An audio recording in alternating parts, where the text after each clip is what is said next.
Welcome to the Sedona Soul Sisters show, down-to-earth discussions on metaphysics, spirituality, paranormal, and healing topics. The Sedona Soul Sisters are the most trusted psychic mediums in Sedona, Arizona. We are Rosalind Reynolds, myself, Ivory Lanou, Melissa Brace, and Terri-ann Russell, who is out having kayak fun today somewhere on the East Coast. We have offices in Sedona, Arizona, where we see clients from all over the world. Today's topic is sacred geometry. If you're watching or listening to this show later and you have questions about the show, you can email them to us, and that email address is in the show description. We will be happy to answer that anytime. Don't feel like it's been too much time gone by. So, we just sent Melissa running back to the office to go grab some things so we'd have some visuals. I will say that's a sacred geometry symbol behind me. It was the only one I could get to work on my screen. So let's talk about what sacred geometry is. Anybody want to talk about that? Well, it's always been a fun subject to me because I see things so visually, and I keep learning over all the years, so I'm continuing to learn. But in the sacred geometry, it's the frequency. My favorite part of this subject is the frequency, that it helps uplift our frequency and possibly like help us balance and clear and find focus. And all the different symbols have the different, meanings or frequencies that just nurture and nourish our surroundings, our circumstances, and then can help us, find, on our path, find some answers. So that's my favorite part of the sacred geometry subject. Well, let's talk about what it actually is, though. Did you want to say something about that, Roz? Well, it's about what it really is defined as is like the patterns and cycles, the shapes, and all of the mathematical equations and frequencies that align with those things, with those shapes, patterns. And it's about, it's very interesting because it's numerical. It's, there are tones involved, the frequencies of different musical megahertz, and it's all blended together to create the true sacred geometry. And people who are involved in this have, the one thing I noticed about all of them is they have a very consistently what I would define as mathematical. Everything aligns to numbers and sequences and frequencies. And one of the first, oh, I'm sorry, go ahead. I thought you were go ahead. No, I was just going to say one of the first things I learned about it was how you see it everywhere in nature. And there's those, Melissa and I were talking before the show started about, what is it called again, that equation, Melissa? The Fibonacci. Fibonacci, and I have a little symbol of that. I can't show it to you because it won't work on my screen, but basically there's these numbers, 5, 8, 13, 21, 34. There you go. That is seen in nature, all kinds of nature, in shells, in flowers, in, I'm trying to look at some of the things here, petals, snowflakes. Yeah, it's just, and the numbers, it's about the math of the measurements of each part of that fits into sacred geometry, and we see it through nature everywhere. So I like how they talk about, I was looking at some websites just for some more depth information on this because it's fascinating, and they were talking about how sacred geometry can exist at many frequencies of energy and are very different in their qualities and purposes. So one of the most famous is the flower of life. Do you have a picture of that, Melissa? I do. We promised we'd show some samples today. This is one of my favorite. I have like 3 t-shirts with this on it, and I have a ring because it brings like joy and wholeness into the atmosphere. It brings joy and wholeness. So here's the picture of the flower of life. And sometimes you'll see that very colorful, it's not always just black on a background. I mean, it can be in all kinds of colors, but that's probably one of the most famous ones. And it represents something that's much more vibrationally complex.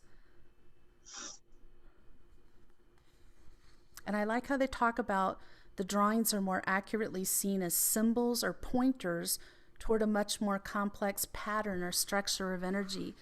So it's kind of like how we see signs of God and everything, signs of a creator, a source. There's logic to nature. There's logic to what's out there. It can't all be fitting in that same math equation over and over and over by accident. That doesn't even make sense that would happen. So it's about also enhancing higher dimensions of existence. And it's very powerful. Using sacred geometry is very powerful for soul ascension and spiritual awakening, which is the main reason we're doing this episode today, because that is subjects that have a lot of interest for people, more so than ever right now. They extend from the infinite awareness itself.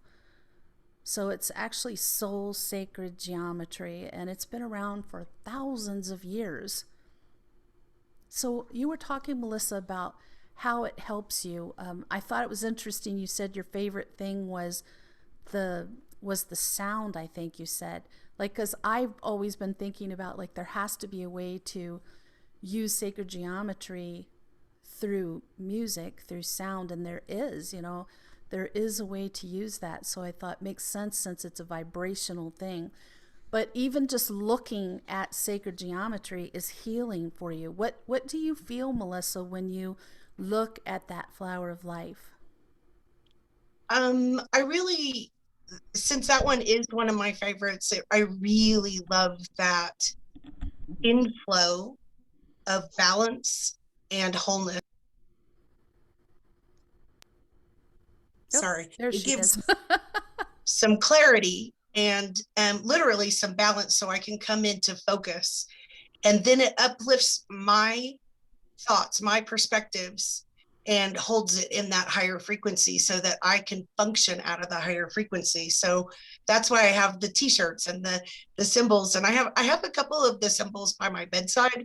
For many years I've done that, even if I didn't quite know what it means. If I resonate with it, with a sacred geometry symbol, it's almost like I can feel it inside of me, and I sort of perceive things through, like visually, and that tone, like Ross was saying, the hertz and the solfeggios are all part of this.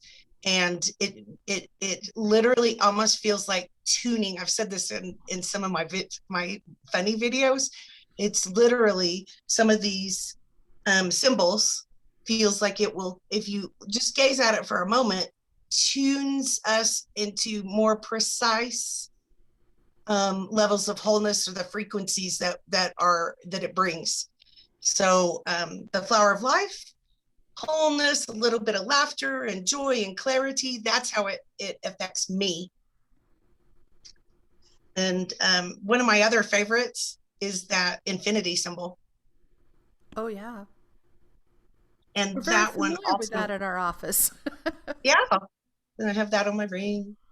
So we have these things in our, daily life sometimes, and we go, oh, okay, and we notice them, and it's like Rosalind was saying, it kind of pulls in, even though we don't know the numbers, we don't know the exact scientific balance, or I don't. You guys might, but I don't. It pulls in that infinite love, peace, unconditional love is what this is, and kind of the balance in our evolution. And all of the different symbols do that in different ways, but that one's one of my favorite for a long time. So it pulls that into our energy fields and layers, and uplifts in a scientific and spiritual way at the same time. Does that make sense? It does. And so, what would be a situation, whether a need that you might have, like whether you feel something emotionally or you want to feel something, like what would drive you to look at Flower of Life, for instance? What would motivate you to look at that? For me, over the years of energy work and clearing and being so empathic and sensitive, that one helps me when I'm sad, or when I've done a long day of appointments and working with people and talking about pain and suffering or death, or things that all of us have and go through. That one helps me come back into myself, not be nonchalant or apathetic, but come back into gratefulness and thankfulness of wholeness and connection with God. So anytime I'm out of alignment or feeling cranky or weird or having, like some rough moments, that Flower of Life, truly, it reminds me of the joy in everything, and to receive and give in that process in daily life when I can't remember, or when it's been a bad day. That's That one helps with that I think that's wholeness. going to help people so that they kind of get an idea of why you'd want to use it and then what you're going to benefit from it. So I think that's awesome. So I always wondered, and I couldn't find anything online about this, but I'm sure it's there. Like, if all of these symbols and this equation is seen again and again in nature, is it seen in the human body? Like maybe in the inner ear, something like that. Have you ever heard about anything like that? In the human body? Have you heard about it? I do think I have read something talking about the within the inner ear, the spirals and the different chambers, and the fact that our inner ear actually has crystals in it. And all of these things are a part of our brain's processing, not just our hearing, but our center of balance is focused in our ear. And when you see pictures of people's inner ear, you can actually see these little they're very sensitive, little almost like hairs that stick out that control your balance. And microscopic pictures of all of those things have different spirals, shapes, etc. in them. So I think that's a really good correlation.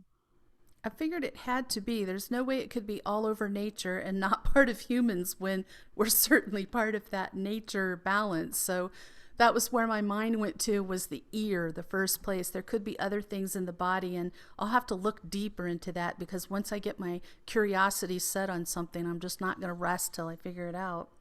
I think our eye also, our eyes, where they have the rods and cones that are in our eyes, actually your pineal gland also has those rods and cones that are perfectly aligned and process information by taking it in visually in our pineal gland, which is just an amazing processor, like a computer processor almost, and shaped with those same rods and cones, and very spiral looking shapes when you see those pictures. We are walking examples of sacred geometry, is what you're saying. Pretty much. Mm-hmm. That's crazy. And how about this? Look, here's the double helix, the DNA. The double helix. Yeah. And so inside of our each molecular structure, and each piece of us has, again, here's in the background the circular Fibonacci, but it also goes the other direction, Fibonacci. And so that goes into each of our cells. And like a photograph like this could help balance and clear some of those energetic pieces in our DNA. So that's also something that's, I think, is kind of cool. And for those of you who are not watching live, Melissa's showing a picture of DNA strand. and how it coils around and it's got the spiral behind it. So are these cards, are these like reading cards that are for sacred geometry? What are they called, Melissa? Let's give that person They a are shout called out. sacred geometry, and I left the box at home. Okay. Of course I did. I'll write it down in the description box. We'll add it to And the show the other description. one, yes. And my other favorite cards for several years, and people like make fun of them a little bit because they're not really all that fancy, but they're also called Sacred Geometry Activations cards by Lon, L-O-N. And like, here's one where it has many layers of the pyramids or the triangles. What's that one called, Melissa? This one's integration, or this deck is called Sacred Geometry Activations. So you can tell that that's like triangles upon triangles, layered. Pretty cool. Yeah, and that energy is meant to help us integrate and come back into balance as well. Just like I was talking about with the infinity symbol, it's just a different frequency of integration and balance. Awesome. Well, I like that deck. I think that's beautiful. That's my favorite one. The colors in that are so every cool. day for 5 years. Hey, when you find a deck of cards that you resonate with, those are the ones you're going to use. Mine look well loved, like a favorite teddy bear. I think also, since we're talking about, you know, how it corresponds with the human body, back to the tonal frequencies and the different musical megahertz and use of healing in the utilization of those frequencies, which coordinates with everything else. So it's like a huge, it really is like a huge synchronicity of all of these things that work together. And they're discovering so much now in terms of healing. I just was reading something where they're using sound frequencies now for all types of new approaches to health issues, Alzheimer's, senility, where they're actually using those tonal frequencies to help the brain correct and work on itself. And any of you who have ever played the crystal bowls or gone to music healing, I mean, there's no question. You come out away from the experience of that music with a totally peaceful, in balance, you know. It's just amazing. Your chakras just, you can feel them just totally realign. And to be clear, we're talking about like the sacred geometry coming through in the sound vibration you hear from the crystal bowls or singing bowls is what we're talking about. And I second that. I was telling some clients last week about some of the sound healings in Sedona, and Roz and I have been, a friend of ours who's not in town right now, but she does a great one where I come out of there feeling like I'm floating in the 7th dimension, you know, just like, I just kind of float my way home, you know. It's just, and I feel that way for a few days, so I'm really missing her being in town, and I miss her anyway, but missing her healings.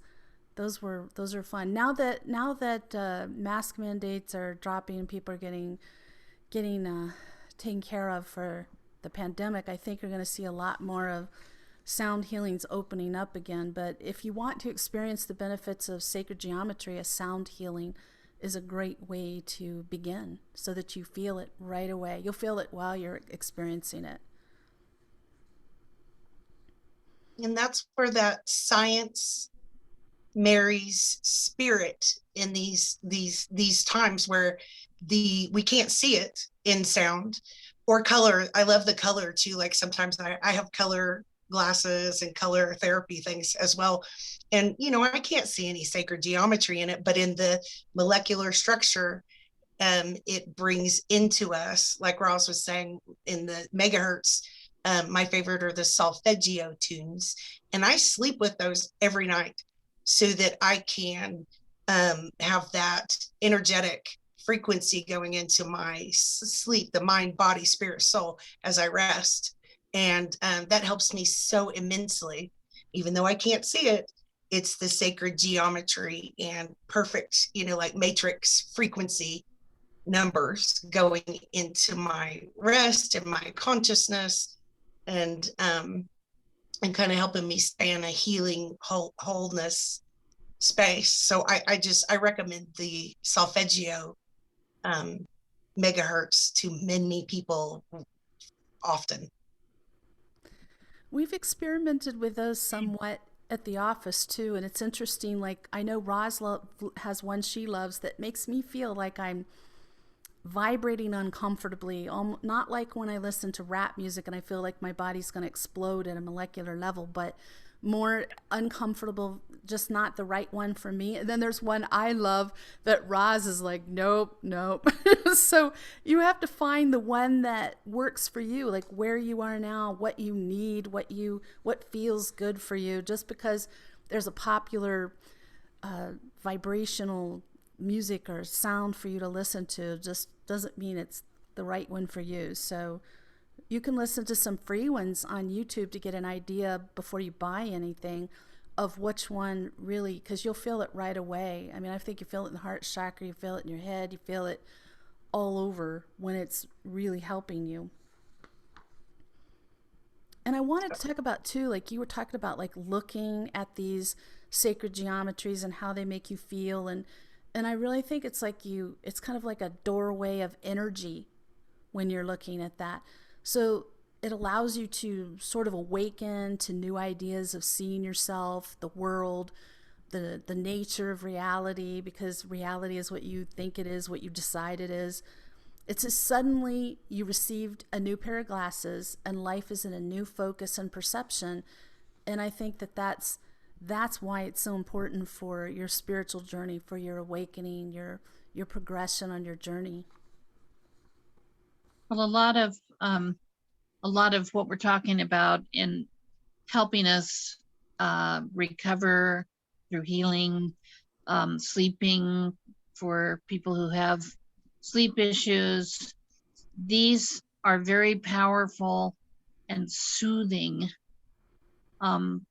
frequencies. And I know myself, when I am listening to the solfeggio harmonics, many times I go into a state of extreme calmness and meditation, and I am seeing in my head many times colors, and of course color, light, and sound. Those all are frequencies that are used for this. So, a lot of people never think about using this for self-healing, but it's so powerful.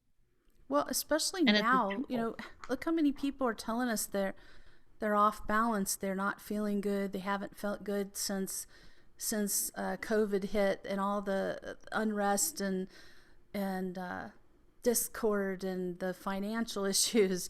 This is something you could do for yourself to help you calm down and balance again. Just listening to this, like Melissa says, listening to it as you drift off to sleep at night. It doesn't take a whole lot of time and energy to do that. You don't have to set aside 20 minutes of your waking time to do that.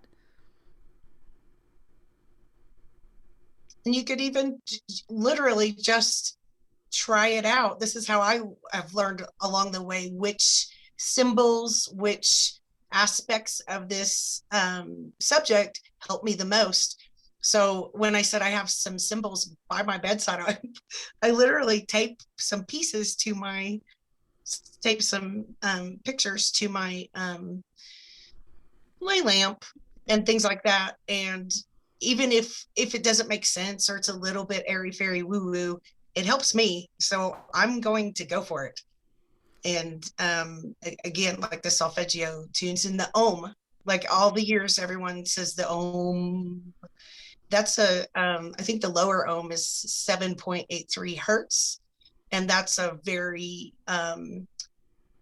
important frequency of the planet, the peacefulness, wholeness of the planet Earth, the actual Earth.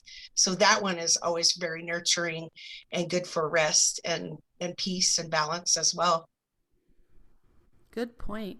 And you know, it's interesting because I have this feeling like when I talk to people about sacred geometry, they almost always have a favorite or a couple favorites. But from what I gather, this is not my field of expertise, but it's an issue that we had people asking about. So we need to cover this. They wanted to know, why is there so many different symbols of sacred geometry? And it's because each one is a doorway to a room of awareness. So you might get the flower of life and you get the benefit from that, and you've gone through that doorway and awakened, but that's a piece of the puzzle.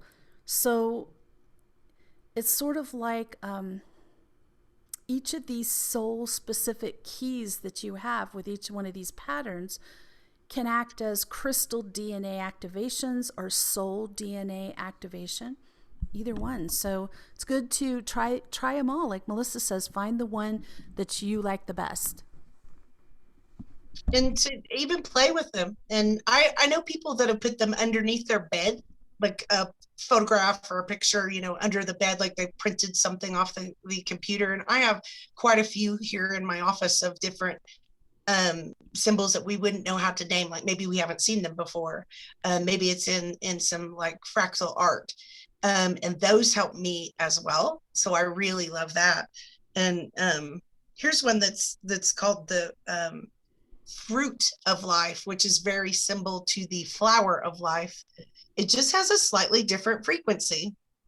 And this one always helps me open up my eyes and have even more clarity than the other. And clean, it's like clear, clean, fresh, refresh. And so this symbol is used in many different religions and mandalas and things like that as well. And then think about it. What's the most famous one that we see all of the time in places everywhere? It would be the pyramid or the triangle. Okay. Yep, that's one of them for sure. It's a big part of stake. You can see in the one behind me in my background, that's, you know, circles and triangles. So absolutely. And that one's my favorite. That's the Metatron. It's called Metatron's cube, and within it, I also have one here. Within it has the pyramids. Here's the lower one. And all the years, all of our lifetimes, millennia, it's meant as above, so below, or heaven on earth, right? Mm-hmm. And then with these extra pieces in the circles, it's protective. It has more. It's almost like activations and codes within it that brings us even more bigger, expanded frequency, consciousness, uplift, and balance. So that Metatron's cube is often meant for to describe our own earth ship or energy fields or forms. And another name for that is the Merkaba. And we're going to be talking about activating your Merkaba in an upcoming episode. So if you're interested in that. But yeah, activating your Merkaba allows you to travel to other dimensions, interdimensional travel. And if you're already a mystic, it can be pretty kapow. Never-ending learning. And that's in the Merkaba, Archangel Metatron, sometimes for the spiritual people or on this path, are known. He is known for being the archangel of earth and sacred geometry, and he will talk to you about, like, if you have questions, and I have very simple mundane questions constantly, and he will help you understand, like if you would like to connect and maybe ask to be connected. But that's what it's called, Metatron's cube, because that's a wholeness of heaven on earth, like heaven in earth is kind of what the symbol means. Basics, but and so those pyramids we have all over the office, and we see them in life. We can think, oh, the great pyramids of Giza. We know, even if we don't know the full extent, that those are ancient symbols of wisdom and knowledge and truth, and it kind of goes beyond all of our understanding. And there are the pyramids all over the world in different places, in temples and things like that. So Roz's mate Ed, he makes them for us, and he is precise. I think Ross can tell about it more than I can, but precise in knowing the numbers, and he studied the science on top of spirit, so it can bring healing and wholeness. And we have a large pyramid in our lobby. And sometimes I ask people, they go, what is that? What is that for? It's like a 9 foot, I think 9 or 10 foot pyramid. There's a chair in it and you can sit. And I say, well, it's sacred geometry, and this is what it's for. It's for helping us balance out and clear some of the imbalances within our energy fields, whether it's mental, emotional, spiritual. And that one sacred geometry symbol is, and it can be put together with others, of course, but it brings, healing, healthiness, wholeness, and to me, it helps with my emotions. So again, if I'm cranky or sad or scattered and I don't know what to do, I go sit and pray in the pyramid. And I probably got like 5 in my office that Ed has made. That's one of my favorites. And it's that symbol is in our society in many ways, in different places and spaces. And it brings a certain frequency when it's in to the scientific balance, and that the numbers match, and we don't realize it. And it can be used for great wholeness and light. It's a bringer of light. And in fact, in Las Vegas, I believe that one of the casinos, the big places that you can go stay, it's called the Lux, which means light, Lux, Luxor. It's the pyramid, the light. Very powerful. It's pretty cool. Those interesting thing about those pyramids in relation to each of the triangles, each of the shapes within those, there's also very consistent as in those shapes, in the corners, the angles in those corners.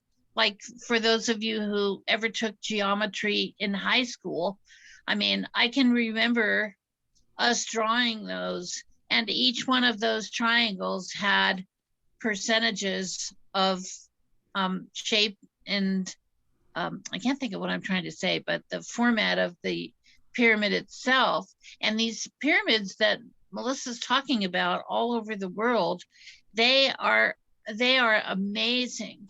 They exist on every planet. They exist in various shapes. And each one of those triangles in the pyramid shape has a coordinating healing frequency to it.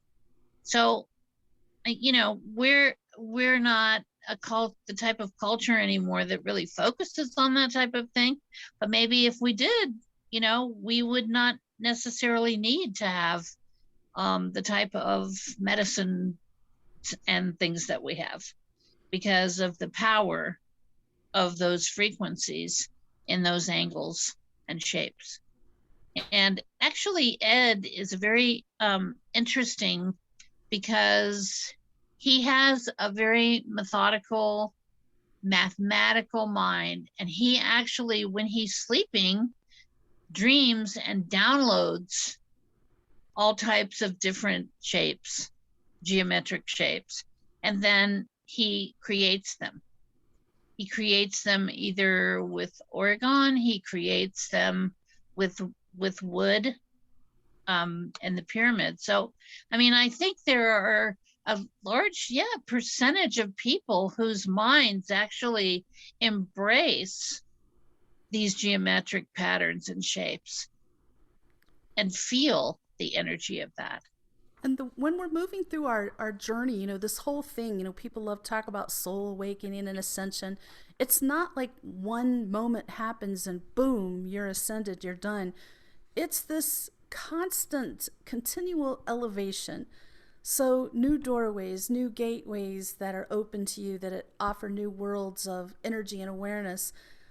So access to your next step can be assisted through connections to the sacred geometrics. And It's the ones that are unique to that point in the soul journey. So you have to figure out which ones you need and how you need it, whether it's looking at them visually, listening to the sounds.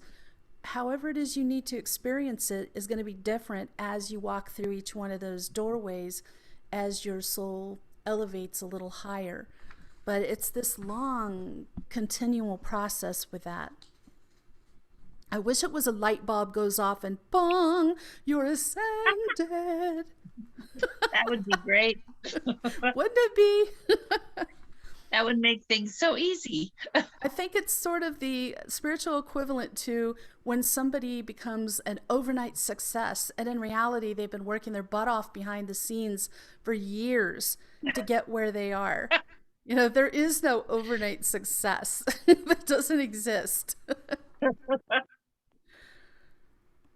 So somebody had asked, I think one of the people who requested this subject is, how does one receive sacred geometrics? So does anybody have any information about that? well, I actually looked it up for you because I wanted to be sure that we could answer this, and it just says they're energetically transmitted from soul to soul, or sometimes from particular sacred energy sites where they've been programmed for release at the right time. In their pure and whole form, sacred geometries exist on an elevated energetic plane beyond 3D physical forms. So you can't just hand them to somebody like a piece of paper. It's also possible for a physical object to be energetically encoded or embedded with sacred geometries so that it emanates the frequency of the geometry.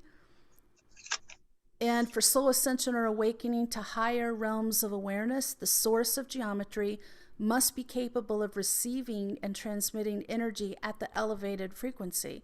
So you can't float higher than the water on which it rests. So if you want to go to the next level, you've got to get your frequency up to receive that doorway opening for you.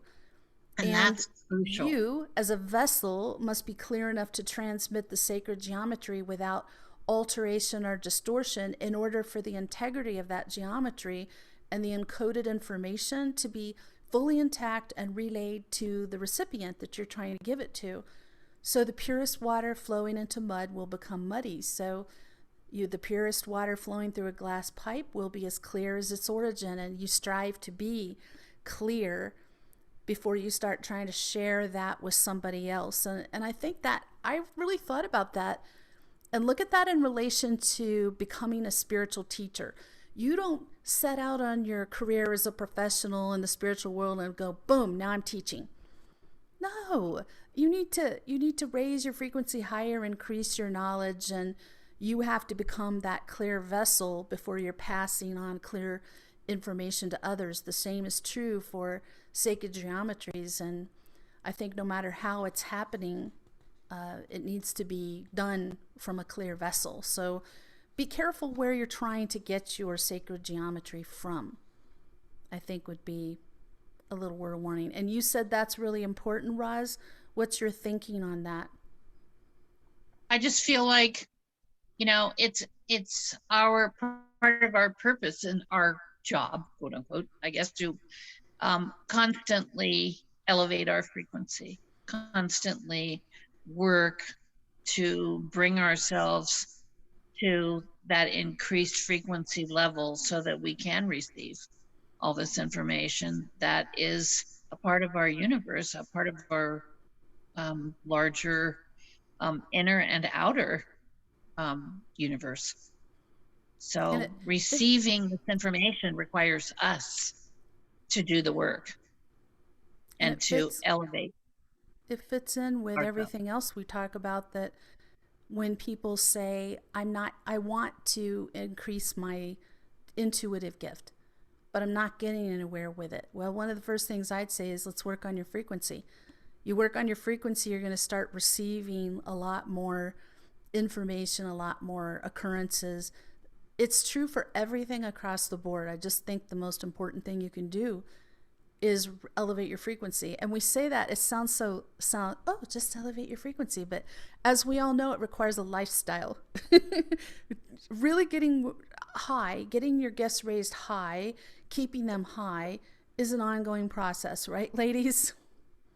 Absolutely. It requires attention every day through your day, no vacations from it, to keep your frequency up, to get it up there and keep it up there. So it's kind of like going on a diet and losing 10 pounds and then eating the way you were before, you're going to gain the weight back. But if you raise your frequency up and you keep it there, then you're going to increase your skills. You're going to receive more information. Kind of like Roz's partner, Ed, I've had dreams of sacred geometry for many years. Not all the time. I get symbols and signs and dreams in different ways, but sometimes they're sacred geometry, and I haven't been able to find pictures of them anywhere. So it's something that's, not the common designs that are out there, but that's the kind of thing that can happen when you raise your frequency, is you start dreaming these things too.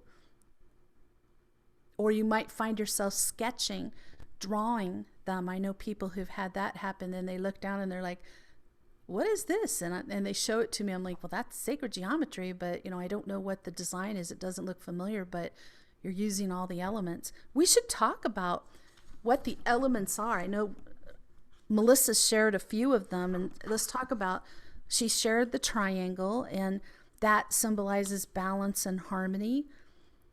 And it can be related to the body, mind, and spirit, because 3 sides of the triangle. When it's facing upward, then it indicates you're raising consciousness. When it's pointing downward, it's associated with feminine energy and reproduction, as then it sort of symbolizes the womb space. And did you show a circle, Melissa? Did we talk about that already? Here's the Fibonacci circle with the elements in it. Yeah. Let me look here. I've got it. These are just elements of, you can see it in the one behind me. There's circles, there's triangles. You see that already. It doesn't have, I don't think all elements have to be in every sacred geometry design, but they're there. So circles have seemingly no beginning, no end. They represent a never-ending loop. So they can be thought of as a symbol of oneness in sacred geometry, and it's observable and demonstratable in pi, the symbol pi, which is the ratio of the circumference of a circle to its diameter. Pi is an irrational number that goes on forever, never repeating. I love these visuals Melissa's holding up. I hope you can watch this later on YouTube so you can see. You want to see these visuals. The next one is a square, which you can also see in the design behind me. You can see how these shapes integrate. Squares in sacred geometry represent a very practical and solid energy. Think about the base of a pyramid. We're back to that again. It's a square. So the shape can be thought of as foundational and dependable. It's very stable, grounding, and safe. And Melissa, I know you showed this before, but we're going to talk about the spiral again. From a snail shell to the earth spiraling around the sun, it is referred to as that Fibonacci sequence, or the golden ratio. It can be thought of as a physical manifestation of the expression as above, so below.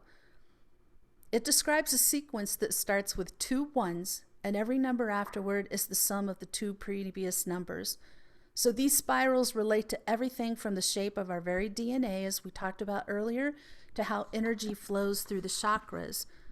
The next one we also looked at earlier, the flower of life.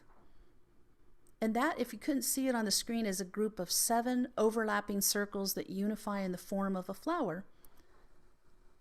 You may have seen a flower of life in nature. I think it looks a lot like the center of a sunflower. In spiritual art or a tattoo, it's considered to be a sign of protection and represents creation and how everything is interconnected in some shape or form. It's also thought to harness creative energy as well as fertility and blessings. Sometimes that design is called the seed of life, from which every other shape is created. So those are the shapes that you see in all sacred geometry. And I think that most of them do incorporate every single one of those shapes, and sometimes the shapes themselves create part of those some of those shapes. But all of these things are so helpful for us. We talked about how you can see sacred geometry in nature. I think we should talk about it a little bit more in music. So if you can look at it like, I know we talked about all the different harmonics you can listen to, but if you've heard people singing, let's say you've heard people singing harmonies, when they sound really beautiful together, that is because there's a certain chord. What you hear is vibrations that are mathematically meant to go together. And when they go off and it hurts your ears and you start to cringe, then that's gone off the mathematical equation. So you're actually hearing sacred geometry in harmonies, whether it's voices or instruments. It's one way to know when it's within the equation and when it's outside of that equation. And they talk about too, sound baths are mentioned a lot. We talked about the whole sound healing, and sound baths are another example of how you can feel it. And I think that a good explanation of this, giving it some thought, was we all experience it on some level and didn't even really think about it. But when you listen to fast-paced, energetic music, you kind of get revved up listening to it. And if you're listening to something slow and beautiful, then you feel more calm. That is sacred geometry in a form of sound affecting you and your body. So I did find some exercises people can try to experience sacred geometry in different ways, and I thought that might be kind of fun for them. Even certain yoga poses allow you to get your body into a geometrical form that allows for energy flow, but we're going to start with one. This is called creating a crystal grid. So you just gather together any of your favorite crystals you want to work with. Take some time reflecting on what you want. What is it, your intention that you want to receive from this exercise? Then refer to the aforementioned sacred geometry shapes that we talked about, the triangle, circle, spirals, squares, for ideas such as higher consciousness or safety, thinking about what each of those shapes represents. Then arrange your crystals to form the shape you want to use. A triangle would be the best one for raising your consciousness, while a square would be the best for security and stability. Arranging your crystals in a circle would represent oneness. So then meditate in front of your crystal grid. Place it on an altar, just can be a little table where it can regularly amplify your space, and switch up the design as needed depending on what you want more of. Have either of you ever tried something like that? Because I know both of you are, I love crystals and rocks, but both of you are really into it. I've taken them and aligned them into shapes, which I at the time wasn't really thinking about sacred geometry, but they were very geometric. And I had a feeling you were going to say you didn't intentionally try to recreate a sacred geometry symbol, but when you're so intuitive, you can just go with what you're guided to do. Yeah. And what I notice is I tend to move my crystals around anyway. And what I notice is that reflective of my moods, of things that are going on, I will also be handling my crystals and placing them on my third eye, on my throat, whatever. And really, when you look at the picture of the chakras, and you look at the picture of how they align in our body, there's tremendous sacred geometry in that, the main form, and then the energy frequencies going out. So I think we probably repeat, all of us probably in some format are repeating these shapes in one format or another, and we're not even thinking about it. I agree. Wasn't. Melissa, did you say you do this too? I also do that. And sometimes when I've been by myself, like take a few days off, I've built, because I have a massive amounts of crystals and touch them and love them.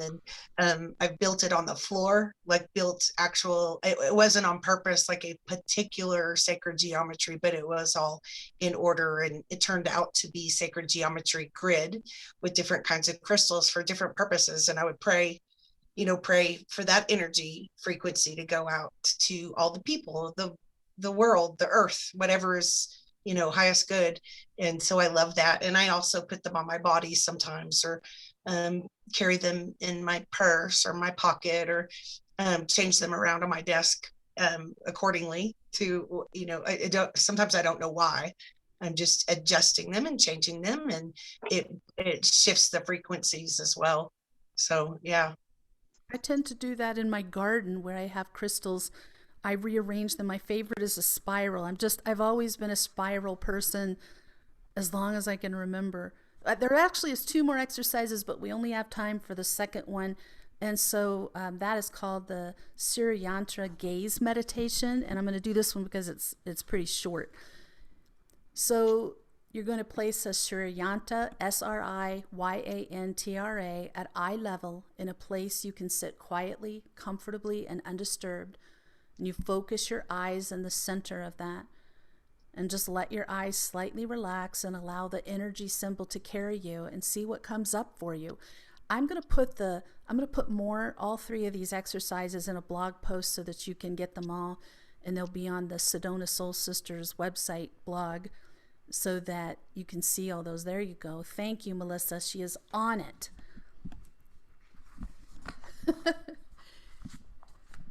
Thank you so much for tuning in today. You've been watching the Sedona Soul Sisters show. Tune in next Friday. The topic is going to be connecting to your angels and guides. And we hope in the meantime that you have an amazing week.